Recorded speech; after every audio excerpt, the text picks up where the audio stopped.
Well, we are still waiting to find out what the official reaction is to that video, but it is markedly different from what we heard from the president earlier. For him to say that the people who took the Capitol do not represent the country and to condemn them is a complete 180 from what he said yesterday when he said, "I love you, you're very special." So it's going to be hard for many people to take this video at face value when we are more than 30 hours after this riot began.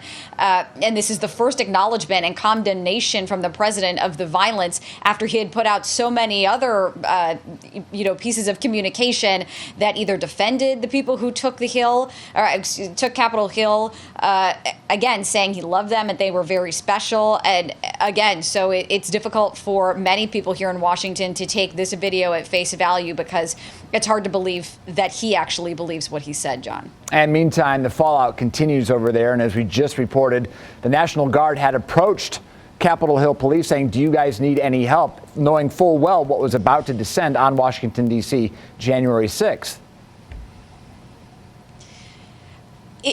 We still don't have any concrete information about what Capitol Police thought or assumed was going to happen.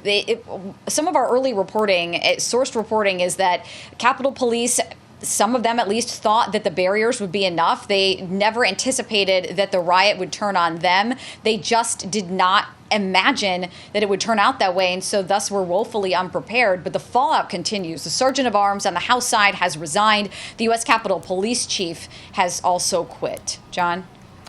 And getting back to the talk of impeachment and also the 25th Amendment, what is the realistic possibility with 13 days left that really anything meaningful can be done on that front?